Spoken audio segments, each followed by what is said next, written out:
We are back. This is going up on Thursday. I might just put it up tonight, who cares? But the World Championships, it was nearly 4 days ago. I just got back home. I was so jet lagged, I passed out the whole day. And so was James Evans, who was here. Jevin, say hi. I don't know what that was, but he's here. It's me gagging because we have to talk about Reg G for one final time. This format sucked. This format sucked. Don't ask me how I did. Let's go check how I did. oh, So I don't think I'll even be able to find on me. this list, bro. Yeah, I don't think I'll be able to find you, bro. Out. Where am I? I think I placed like 454th. Oh wait, there you go. Go scroll back down. Scroll back down. Scroll back down. I saw you. That's not me. That was someone else running. Oh. Yeah, no, that was Lorenzo. Locals. I wasn't even the highest placing Wocham, bro. Oh no. But no.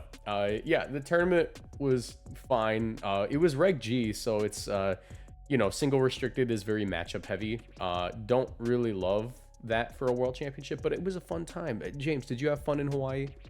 I did actually. I think everyone did. It was a good time. Well, it was truly one of probably the coolest events I've been to in a long time. 100%. Probably one of the coolest events this year. Yeah. I mean, I would say like EUIC was close, but I didn't get to go to that. yeah, I know. That's why I said it to make you feel bad. But we're gonna talk about we're gonna talk about the World Championships results. Who won? Spoilers. Luca Cerabelli won. And also I got to sing karaoke with him after the event. That was really cool. Yeah. But yeah, we're gonna just get into it. Let's talk about what we saw, the metagame trends, and yeah, if you enjoy, leave a like, subscribe, turn on notifications, and you know, ball out. This channel is partnered with GamerSupps. If you want to support my work and get great tasting drinks, you can order GamerSupps through my link in the description down below or with code Moxie boosted at checkout for 10% off. GamerSupps is a caffeinated product that I recommend only to my 18+ viewers, but my link will send you to their caffeine-free product section just in case. Every product purchased through my link supports my channel financially, so I'd really appreciate the support. Now back to the video. All right, let's start from the top. James. All right, we're just talking about Luca. We're talking about Luca first.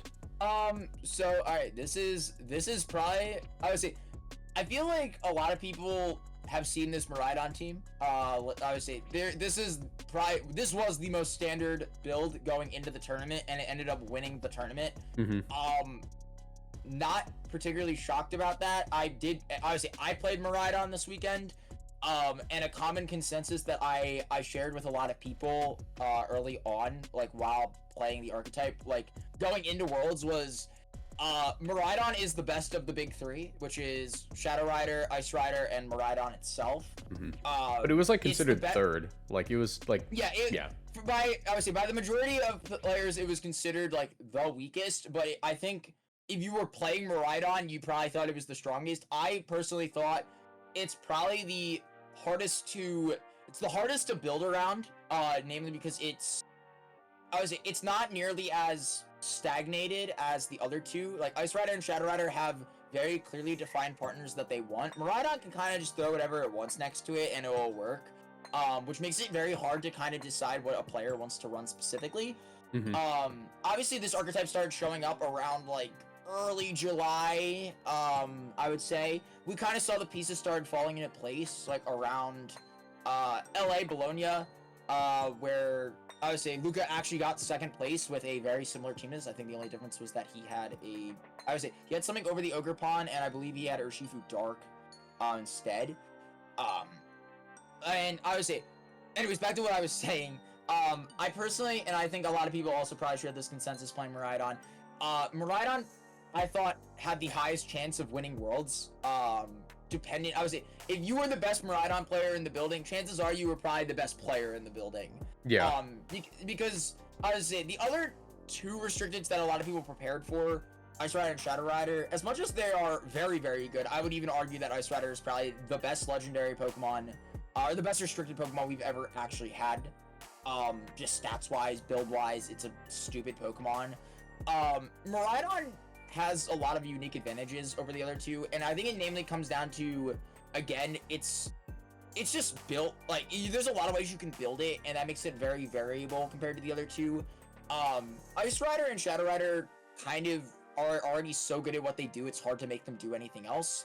I think namely, like, if you look at ways to EV Ice Rider, it's kind of impossible not to just have either max HP or max attack.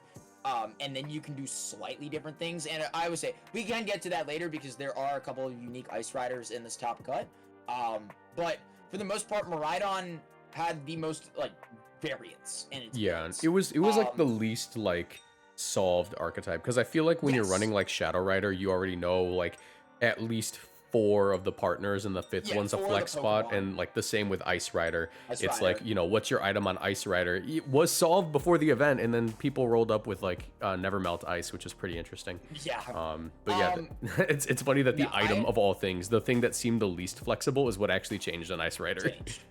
Yeah, I would say that was a. I would say people just hope they didn't run into Ensign, which was like fair, but it was Worlds, so. Ensign also didn't win Worlds, which is insane. Yeah, it did not. It didn't even top 4. Oh, did it not top 4? I thought it. It did not top 4. You want to know another crazy thing? Raging Bolt did not make top 8. And there was only one Ensign in top 8. That's insane. I didn't even know that. Yeah, there are no Raging Bolts in top 8. One Incineroar in top 8. But yeah. Anyways, to go back to Luca real quick. Yeah, this was a player that we kind of. I think not a lot of people paid attention to if you were from outside Europe. A lot of Europeans had a lot of faith in this guy to do very well. I remember actually seeing a PokeAlex prediction where it was like, he literally said that this was going to be Luca's breakout tournament, and he wasn't incorrect. He just wasn't fully correct. Yeah, he wasn't fully correct. But no, this is a player that we've seen do pretty well. I would say, actually, fun fact, this was a 2017 senior that I played with, and we talked a lot back then. So it's really cool to see. I would say someone I personally knew back then. I was like, we haven't talked in a long time, but it was really cool to see someone that I knew win the event. And I would say, honestly, really deserved it. He's a really good player. He won a couple of special events back then in Masters. He's just been doing really well this year, especially. He got 5th at UIC, 2nd at a regional. I think he top cut another one, if I'm not mistaken. But no, super well-deserved performance. Played Maridon like the best out of anyone in the venue. Played the best out of anyone in the venue entirely. Yeah. And I would say, even if you look at this team, there's a lot of smudges. Like, I know he didn't run max speed Maridon, and everyone was kind of. It was bulky, right? Yeah, it was pretty bulky. Fat. I would say this was a consensus that a lot of Maridon players seem to come to individually. I would say I came to it individually. I was like, you know, let's just run some bulk. But even if you look at some of the other things on this team, I think Light Screen Whimsicott was a pretty common tech going into the event. Same thing. I would say a lot of these builds are pretty standard. Like we saw the Terra. Oh, is this water? I thought it was Stellar actually going. Huh. The Urshifu, yeah, that's usually Stellar, but no, it's water. Okay. But I think the biggest one across everything here is definitely the Iron Hands. If you look at this Iron Hands, I would say if you look at the paste actually, because I believe there's an open paste of it. Yeah, he put it on Twitter. Let me pause it and pull that up. We are back. Yeah, so it is Stellar. I knew it. Oh, really? Oh, jeez. Yeah. So yeah, I think. Can you scroll down to Iron Hands real quick? Yeah, this Iron Hands is really, really interesting. No speed Brave 0, yeah, that's kind of weird. Yeah, I would say this Iron Hands is already really unique. I would argue that this is probably like the biggest call in the entire team, like meta-wise. Bug is a very interesting Terra type. We saw it a little earlier in one of the Victory Road tournaments. The Hoedge brothers have been using this set, and they were also using Maridon. This, I would say, Bug is already an interesting Terra type because it's removing like your ground weakness, but you're not making it weak to Ice Rider, which is really big. Yeah. It's like the middle ground between grass and water. You don't want the weaknesses that grass offers, but you want the ground resistance, and you kind of want the nice, solid overall typing that water offers defensively, where you're either neutral or resistant into a couple things. And Bug isn't even that bad of a typing for restricted, purely because there's like 0 rock type moves other than Rock Ogre Pawn. Yeah, Rock Ogre Pawn. But also I think something notable about Bug is that, and I think a lot of people overlooked this when it kind of popped up earlier. Because I would say we saw Iron Hands with like Terra Poison as well, and it kind of accomplishes a similar role. You're resistant to fighting, which is a pretty common type. It was a very common type, like, you know, in general, but specifically for the mirror, where I would say if you're grass, if you're water, you're both weak to fighting. If you're water, you're weak to electric as well, which makes it kind of nightmarish. If you're grass, I would say this is still like a thing that's shared with Bug, but you're weak to fire more often than not. So you're weak to both fire and fighting. But with Bug, you're resistant to fighting at least. Which is, I would say, it's good for the mirror, namely because Iron Hands is the most important Pokemon in the mirror, arguably. It's too good not to bring, but it's too risky to oftentimes put into scenarios where you risk getting a lot of damage down on it. And I would say that's generally because of certain meta advancements, namely low kick as well. If you're going to look at this Iron Hands, it also has low kick, which was a pretty big meta shift going into Worlds. We even saw Sagen drop every other move but low kick, which is really funny. A lot of Eastern players were starting to drop low kick a couple weeks, or like starting to drop other moves in replacement of low kick a couple weeks before the event. I know a lot of the Japanese were kind of picking it up apparently. It was something I recognized before the event. I didn't drop it though because I'm scared and I like running comforting things. I like my 120 base power move. Yeah, I would say, but low kick is extremely powerful. It's really good in the mirror where you, with Helping Hand, you can one-shot Maridon, you can basically one-shot Iron Hands. It's good into Raging Bolt, it's good into Ice Rider. It's pretty much good into everything that weighs a ton. Which is most things in this format. Yeah, so in the mirror, it's pretty detrimental when you're playing Iron Hands into each other, and I would say, especially now that they have both usually run low kick, it's really tough because it's basically dependent on who's the faster Iron Hands. Because low kick is going to two-shot the other Iron Hands with Court Drive activated. It's going to do a lot to basically everything on the team. Bug is a good way to counteract that. It basically means you have to wild charge in order to do any damage to Iron Hands. Which is, I would say, in of itself, it's not amazing, but it's still better than taking a low kick to the face. Yeah. And this Iron Hands is min speed, which is also pretty unique because we see Iron Hands kind of geared towards being fast. Or not fast, but like slightly fast. You usually see like 12 to 28 to 36 speed. I feel like the min speed is pretty much for the mirror because you can always guarantee, like, if you're facing another Iron Hands, you can go, all right, yeah, Trick Room goes up, I win this matchup. Like, that is, yeah, it makes it so you don't even need to rely on the Terra as much, even though the Terra is like a nice backup. Exactly. It's also good for Ice Rider because it means you always set Trick Room and you're always going to be guaranteed to usually like outpace it, because one of the biggest things about Iron Hands that really sucks is that it does speed. It's the same speed stat as Ice Rider, which means that a lot of game plans against Ice Rider are usually left up to who is faster. And because you're usually not investing that much speed in Iron Hands, you generally have to play guessing games early on to whether or not they're built faster or not, or you just find out the hard way, which is really annoying. With this, you're always going to, it's a little weird to say, but because you always know that it's going to outpace you, you know how to play correctly into it every single time. There is no risk of, you know, saying, oh, well, I'm going to be like faster, I have to play to me being faster. You always know I'm slower, how do I need to appropriately, you know, play into this? Yeah, there's no scouting required there, which can be really frustrating in Iron Hands mirrors. Yeah. So again, overall, this is definitely, I would say, it is the best team in the world, like right now. It definitely is the best variant of the Maridon team I've seen. Luca, obviously, he's been on this team for a very long time, and I would say very much, I think he absolutely deserved this. He played amazing in finals. He played amazing the whole tournament. Just nothing else to say, but congratulations to him. Yeah, no, I think this is like, Maridon's definitely like a skill check Pokemon. Like, it feels similar to Cali Ice and Cali Shadow in that there isn't like a single matchup that you're cheesing. It's almost entirely just like, I have to be the better player, which I think is really cool. Yeah. But also, I want to point two things out about this team winning in particular. Terra Stellar beat the Allegations. Oh god, it did. Yeah, unfortunately, Terra Stellar has beaten the Allegations. It has only ever lost people tournaments. Now it has won one, and it is the biggest one. And also, Iron Hands and Urshifu together on a team have now won two World Championships in a row, which is kind of messed up in a game that we originally thought would be dominated by Flutterman. It's kind of messed up to think Iron Hands already has more Worlds wins than Rillaboom. Oh my god, you're right. It has more Masters Worlds wins than Rillaboom. And I think it has, let me think.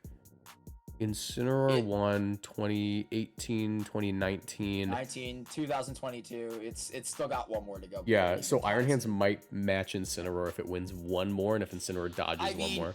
I'm not particularly shocked. Iron Hands, I would say, I feel like there's been an argument to say, I would say, obviously Iron Hands has a lot of competition this generation for best Pokemon in the game. I would I would probably argue Iron Hands is the best Pokemon in the game. Yeah. At least in Gen 9, like design-wise. It is by far just a literal stat mound of a Pokemon that does everything that it needs to and then some. It has good utility, good offense, good support, good defense. Like it really does check every single box. Whereas some Pokemon like Fluttermane and Iron Bundle kind of have to play to their role specifically, and they can gear outside of their roles a little bit by, you know, being defensive, but Iron Hands doesn't really care. It just gets to do everything that it wants under the sun, and it doesn't really have to sacrifice anything in return to do that. And there isn't really a wrong EV spread, is there? No, there really isn't. I think the only time you're wrong is if you put stuff into special attack, but like any other EV spread is like valid for this Pokemon. My Volt Switch. Yeah, Volt Switch to 2-shot Pelipper, true. But no, congratulations to Luca, phenomenal singer. Anyways, next up, we have to talk about second place, Iron Valiant. Also, we probably won't spend as much time on all the other teams because this is mostly about what won Worlds. But we can talk about like where the format ended off and what we can predict for Reg G later on. I would like to talk about this team. This is an interesting team. Encore Iron Valiant is not something I had on my bingo card. So honestly, actually, I think this was a team that was going around in Japan. I think this guy actually was using this team, Yuta. I believe he was using this team for a fair amount of time beforehand. Yeah. I remember seeing this in the VGC Pace, like what is it? Like the team library. Yeah, the team library or whatever. And I kind of shrugged it off. I was like, oh, okay, this is like a funky team from Japan. Silly. Yeah. No, this team is very real apparently. Yeah, it's really interesting because like Iron Valiant with booster energy does a similar thing to what Scarf Urshifu does for Calyrex Ice, in that it has coaching, but it sort of gets the best of both worlds because Urshifu doesn't usually want to sacrifice its Terra on Scarf sets to be Terra Ghost to allow for that, where Iron Valiant doesn't really care, and also you don't have to lock in Annihilate. Like that's kind of cool role compression. Wide Guard also being able to run on it, like it's the role compression thing. Like you're able to run what is effectively a Choice Scarf coaching Pokemon without having to lock into coaching. It also helps that, like, I would say usually we see coaching on Pokemon that are offensive or very aggressive. Like Annihilate's job is to final gambit something usually, Urshifu's job is to kind of put down damage. Like Iron Valiant is, I would say, it has the stats to be an offensive Pokemon, which is why you see Spirit Break on it here. But it is very much in of its own right. It has excellent utility, where a lot of the other Pokemon that usually abuse this move don't have that.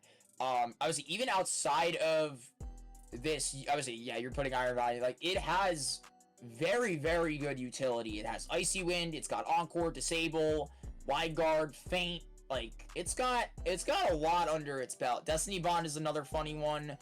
It's also a knowledge check. Like who knows Iron Valiant's speed? Yeah, Jesus. But no, this Pokemon does do a lot. It was a Pokemon that a lot of people considered early on in the format. I remember when Maridon was making its rounds, just simply because you can now run the Pokemon without having to run a booster energy. It doesn't really matter because there wasn't a lot that you could do with its item slot anyways, because you wanted to give the item to better Pokemon, so booster energy just ended up being the de facto item anyways. It also kind of functioned as a Maridon check in its own because you threaten the Spirit Break and you always outspeed. It's sort of like how Fluttermane versus Koraidon works out, how Fluttermane will always threaten Koraidon because no matter what you do, it's going to be faster on turn one. Exactly. So that's like a really cool niche for Iron Valiant. I would say Spirit Break is an excellent tool. I would say, especially because a lot of Pokemon don't get it. I think it's only this guy and Grimmsnarl, if I'm not mistaken. It's this guy, Grimmsnarl. I'm pretty sure you're right. I think it is just these two. Yeah. Oh, Grimmsnarl G-Max, idiot. Oh, I'm so sorry. Yeah. But it is a very unique role compression Pokemon that we didn't really see a lot of. Yuta had, I would say, again, this was a team I think he was running for a while, but obviously not only did he have the experience to bring it really far, but obviously it is very admirable. Not a lot of people would be that brave to lock Iron Valiant going into Worlds, especially like on this build. I think there's a lot of, obviously Ice Rider is, again, I would argue the best restricted Pokemon we've ever gotten in a video game ever. Yeah. But I would say that still takes a lot of nerve to do, and to pilot it so far is very, very impressive. Just nonetheless, I would say obviously this is like a pretty standard rain build. Outside of that, We should talk about Scarf Lando, because not a lot of people realize that Lando switched to Scarf. Yeah, I want to talk about this guy a lot because I would say this is kind of something I'm shocked at. Like, Landorus-I has never won a world championship. We got really close this year. Yep.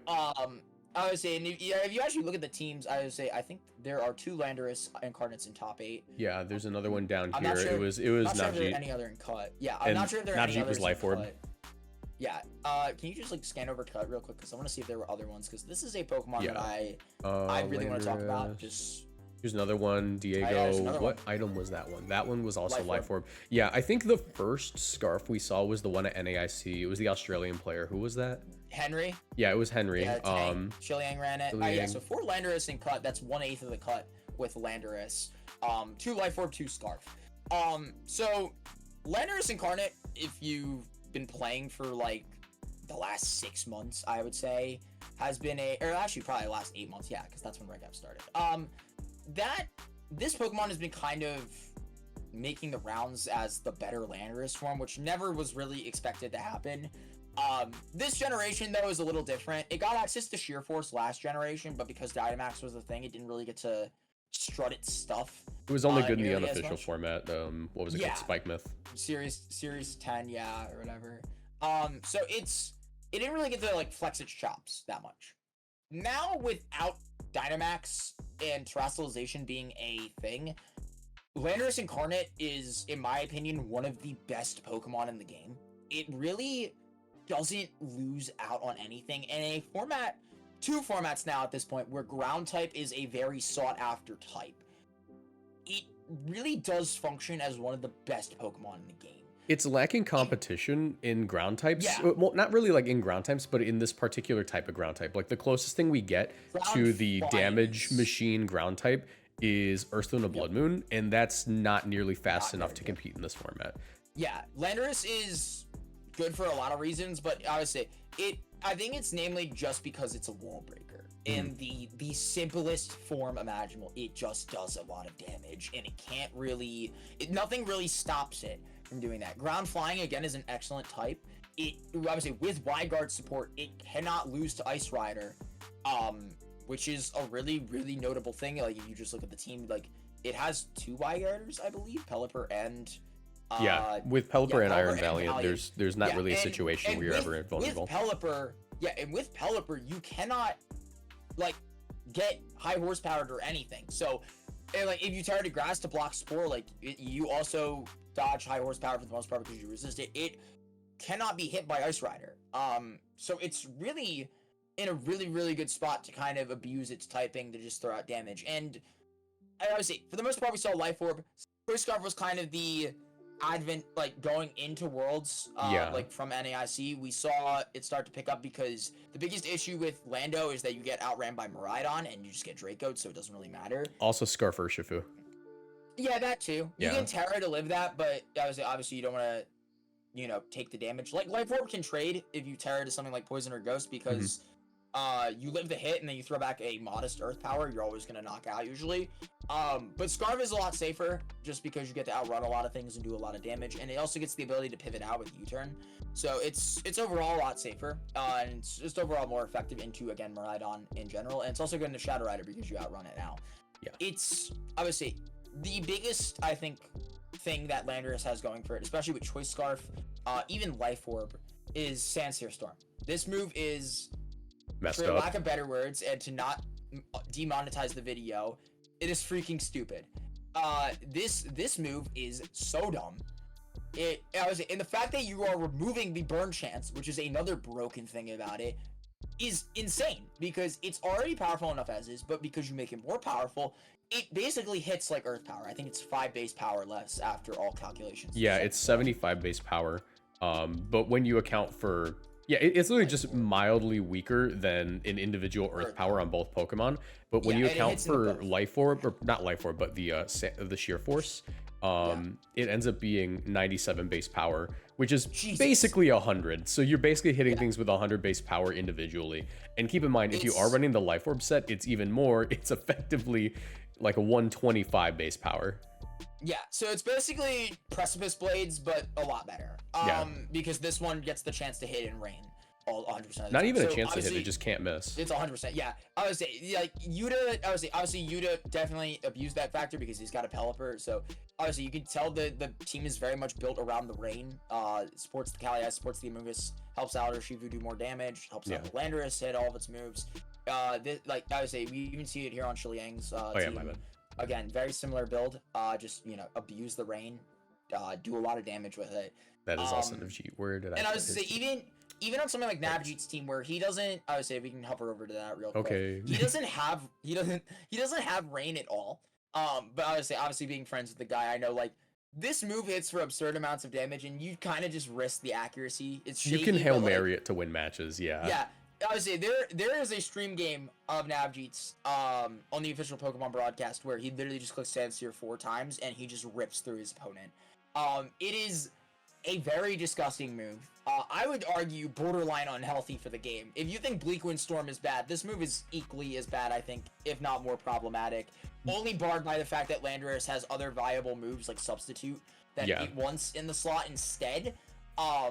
That make this move not always ran, whereas Bleak Wind Storm is just always ran on Tornadus because it is the de facto best flying move in the game. I think a good comparison as to like how unhealthy Sandseer can be is that like the worst thing that happens when you hit something with a Bleak Wind Storm like out of rain is they might get a speed drop, you outspeed and get like, you know, in a better position or KO.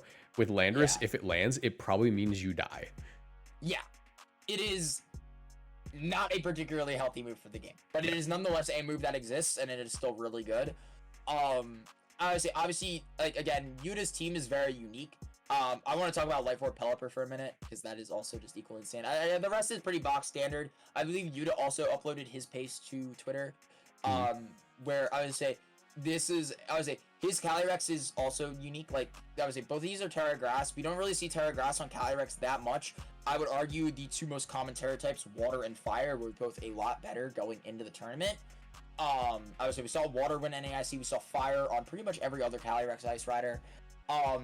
Grass was kind of the type that got left on the wayside because it doesn't really accomplish a whole lot. It was a meta call going into Worlds, mainly because Amoonguss also had a little bit of a dip in usage, and that's like half the reason you would even run Terra Grass on this mon. And like, there were even like discussions of like, is it even worth it to run safety goggles at this point, like on like your Incineroar and stuff. So like the fact that Terra Grass ended up paying off, Terra Grass was a pretty ballsy call because, again, you don't really get a lot of resistances that Water and Fire get. You don't get the like immunity to Will-O-Wisp that Fire gives you. For the most part, Amoonguss kind of dropped off in usage a fair amount. Like, I would say, for the most part, Grass was not a particularly viable typing. Again, you're still weak to a lot of things. You gain weaknesses to some things, like notably Pelipper's Hurricane. You're weak to Poison now. It's just not a particularly, popular typing for Calyrex. Like, obviously, it was one of the 3 most common, but out of those 3, it was the least common. But no, it ended up working pretty well here for Yuta. And Terra Grass on Pelipper is another kind of surprising one. We usually see 2, Ghost or Stellar. Ghost is kind of just like the standard one because Pelipper doesn't really do anything once it's Terra'd. Works well with Sash too. Yeah, it works well with Sash. But we see it here with Grass and a Life Orb of all things because Pelipper actually does damage when it kind of gets going. It's like 95 base special attack, right? So like with Weather Ball and Rain and Life Orb, it's messed up. Yeah, Pelipper only has one stat that is even 100, and it's its defense. It has no stat over 100. But yeah, Life Orb Hurricane hits hard. Weather Ball especially hits hard off of like Life Orb and all the modifiers that it has. Like, it's doing a lot of damage, and I think a lot of people kind of forgot that Pelipper can do that. Obviously we saw Pelipper do well at NAIC, but even then it was Focus Sash there. We saw it do well like across multiple events this year. But it didn't really, I would say no one really used it so much. I would say obviously Pelipper has always had the offensive tools to be a good Pokemon. Like, it always runs Weather Ball and it always runs Hurricane now, but no, I would say even obviously we saw Helping Hand on a couple of them, but this is a very aggressive Pelipper. It's either going to be hitting you hard by itself, or it's going to be allowing a partner to hit hard with Helping Hand. So it makes sense though, because like the team itself is super aggressive. So having like, I feel like the more aggressive Pelipper's partners are, the less you need to run like Focus Sash or a defensive set, because it's able to get away with a lot more, since everything else around it feels inherently more dangerous. So like it loses your opponent will have to focus that down instead. And that's obviously that's a really good way to look at aggressive offense, like offensive teams in general, is that a lot of players, I would say, especially, I think a lot of new players, when they look at offense, they generally like to have Pokemon that are very designated in their roles. Like, I think a good example is kind of like, if you look at something like, I guess, Lilligant and Torkoal, where a lot of the Pokemon are very hard stuck to one role. Like Lilligant is very aggressive, it clicks Sleep Powder. Torkoal is very slow, it wants to click Eruption. It's kind of better, it's a better example with Psy Spam, I think, where Indeedee is the support guy and your psychic, like your other psychic type is the spam guy. On Rain teams, it's a very similar thing where Pelipper is usually the support guy, and Urshifu or Calyrex is generally your offensive guy. There is such a thing, I think, as, you know, making certain Pokemon that generally don't have the role of being an offensive attacker more offensive, because again, you have other Pokemon that the opponent clearly sees more as a threat. They're just obviously Urshifu and Calyrex are threats in their own right, but you are able to turn Pokemon that are not normally useful attackers into things that can be aggressive. I think like a good example is Sludge Bomb Amoonguss in prior formats, and especially even this one, where, you know, if Amoonguss isn't doing anything, or it doesn't need to support its partner, it's better to just like do offensive damage or fish for poisons. It's valuable aggression that not a lot of Pokemon are going to be able to have the opportunity to have, but a good offensive player knows how to manage those pieces well, because I would say it still does everything that it does before. You're just adding a little extra that lets you, I would say, overload the opponent. Yeah, and I mean, if we want to go to like a historical example of this sort of thing, like the best comparison to Life Orb Pelipper would be back in like previous games. We're dipping a little bit too far into history, but Rain teams would usually be like Swift Swim user, like Ludicolo or whatever, next to like Politoed, because that was the only Drizzlemon. And Politoed would usually be like Citrus Berry or some item to keep it on the field and, you know, be able to reset Rain or click Perish Song. But like there have been multiple times where like Scarf or even Specs Politoed was like doing really good, because it was the same situation where it's the thing next to it is inherently more threatening, so you ignore the Politoed, but you end up just getting hit by like Muddy Water or Hydro Pump, and you just lose them on out of nowhere. Yeah, I was even in like Gen 5, I think there were like funny sets with like Water Gem or like Absorb Bulb, where you like surf with your Ludicolo and activate the Absorb Bulb on Politoed. And basically your Specs at that point. Yeah, exactly. But no, again, I would say last thing I want to bring attention to is Clear Smog, which was like a thing that we saw like a lot in Generation 7 and prior. Clear Smog is a fantastic move that I think a lot of people don't really pay attention to anymore, which is a shame, because I love this move to death. It's going to be important in Reg H. Yeah, it's a pure stat reset. It does extra damage, I think, also. Or can't be taunted. It just ignores stats when you target an opponent. It is a fantastic move, and it's really cool to see you to utilize it here, especially in a format where a lot of Pokemon really want to boost their stats. It kind of just seems to have fallen to the wayside in general, and I'm really glad to see it again. I really love this move a lot. I would say I hold it near and dear to my heart, because I come from a time where Clear Smog was everywhere on Amoonguss. 2018 was... Snorlax, stop it, go away. Yeah, you go away, stop everything, stop all the setup. But I would say it's really cool to see you to utilize it again, and once again, congratulations to him, because I would say really cool team, very cool deviation on Ice Rider. Yeah, I would say that's all I gotta say about this team. Real quick, we should talk about Navjeet designed to run Regieleki. I think this is one of the coolest metagame calls, because like Navjeet running Regieleki allowed him to free up so many different item slots. Like, how to explain it? Like, Scarf Urshifu is like a very common option, but also Focus Sash is common Urshifu. You know, Sash on the Regieleki though. But it allows him to run a more offensive Urshifu for that reason. But even the Landorus didn't have to be Scarf here, because the Regieleki is able to do something really, really important in this format, and that's outrun stuff even after their choice items. So you're able to slow down the other side of the field, freeing up Scarf on Urshifu or Scarf on Landorus, and you just get to run damage items, which I really liked about his team. No, I really like this team a lot from NJ. Obviously, he was on it for a very long time. He kind of, I think he theoried this at like the very beginning of the format. But obviously, Regieleki is, I think a lot of people dropped off Regieleki after Gen 8 because it lost a lot of what it had before. But obviously, even if you look then, historically, Regieleki was paired with Ice Rider a lot, just simply because they obviously, it's Bolt Beam. It's, I would say, it's literally just that. It's Bolt Beam. But I would say good coverage on each other. Speed control is nice because while Ice Rider is not generally known as a fast Pokemon, you can make it fairly fast, and it can outrun base 100s very easily without a lot of investment. Especially at -1 with everything losing its sash, you can... Exactly. Yeah. And I would say, even if you look at this season, Regieleki still had a not amazing season, but it had a breakout performance at LAIC at 2nd place. It clearly was good at doing things, and I think Navji kind of, you know, recognized that early on in this format. He said it has a lot of potential. I remember him telling me that, but it's no, Regieleki is a very, I would say, it's good at what it does, and I think a lot of people kind of ignored it because it doesn't do it nearly as strong as some other Pokemon. Like, I think a good example is Booster Energy Fluttermane, where a lot of people, I would say, it's fast, it does good damage, its typing is useful, and a lot of people kind of started running Thunder Wave on it because it's more annoying. It's also a bigger speed drop. It's good. Yeah, it's good at doing those things, but then people stopped running Icy Wind on it and started running Thunder Wave exclusively, which is another kind of useful thing that Regieleki has. It's immune to Thunder Wave. It can't be slowed down kind of by normal means. You either need to outrun it with Tailwind, or you need to outrun it with Trick Room, or you need to have Icy Wind in front of it. And if you're Icy Winding, chances are it probably doesn't matter because it's next to an Ice Rider, which does not care. Like, it doesn't matter about going slower, and it can't even go slower anyways because it's got Clear Amulet. But I would say there's a very good natural synergy here that not only works, but it's very indifferent to the opponent's form of speed control usually, because it either gets to play at an advantage or it gets to play at neutral, which it was already playing at to begin with, where, you know, you either get the outrun with Ice Rider and Electro Web, or you take the hit anyways because you're Ice Rider and you cheat at the game. And you click Glacial Lance and you kill everything. Yeah. And I would say, again, you brought it up, like, Landorus or Shifu, these Pokemon usually have to run other items to outrun most of the cast.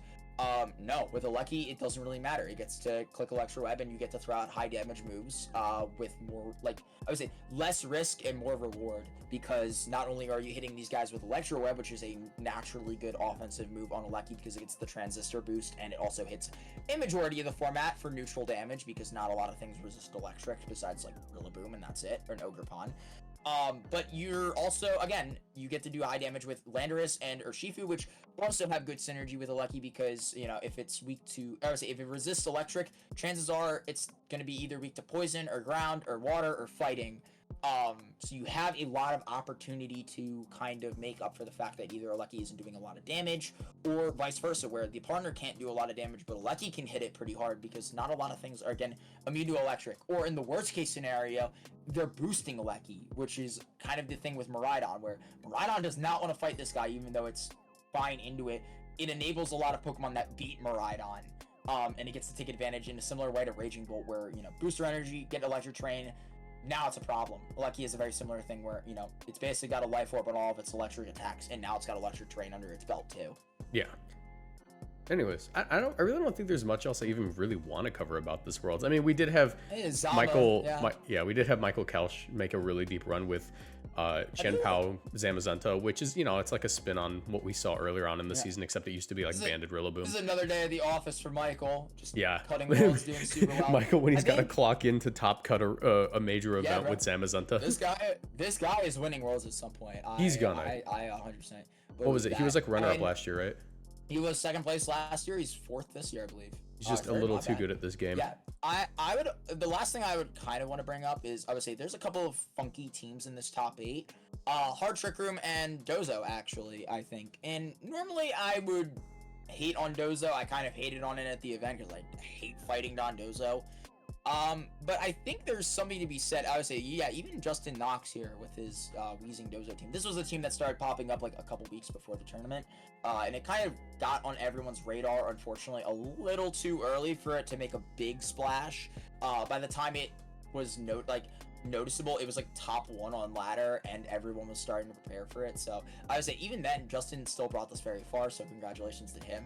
But I think there is something to be said. Obviously, even if you go back to the tournament results, like there are a fair amount of teams that did well at this tournament. And I think that says something about Regulation H Regulation G, excuse me, overall, where there are still, oh god, oh my goodness, voice crack. There are still a lot of things, I would argue, that are left open about this format on its next return. It's not quite solved yet. Like when we come back in January, it should still be at least a little. Well, it's not gonna be that entertaining, but it's gonna be a little entertaining. Yeah, it might suck a little bit, but like I think for the most part we're ending on a very good note, and I think it helps the things that the things that ended up doing well did well. But you know, there are still a couple things in Top Cut that I would argue are, you know, the things that can still be experimented on. I think even the most common teams like Maridon on the Cali Ice stuff, there is clearly room for improvement there. And obviously, I have no doubt when we come back to it, you know, players like Luca will be leading the charge, and you know, they're still going to be doing well. Like, dude's the world champion in this format. He's the best player, probably no matter what. But I think there's still a lot to be said, and a lot left undone in this format that I think, you know, given a second run back, we're probably going to see a couple things do a little differently. Unfortunately, like, I don't think too much will change. Like Maridon, Kyrex, Ice Rider, Zama, Zenta, Shadow Rider. They're still gonna probably be the most notable restricted. Terrapagos not far behind them. But I do think, you know, it's not gonna be awful coming back to this format as much as I hate that we are. But I think, you know, there's still a fair amount of room for experimentation, and I'm not looking forward to it, but you know, let's just say I'm not excited for it. Yeah, that'll be its own can of worms when it happens. Well, James, thank you so much for taking the lead on this video. I'm glad you have so much to say about Reg G, because genuinely I was clocked out on this. I've been eating gyoza in my chair while you talk about the format and just chiming in here and there.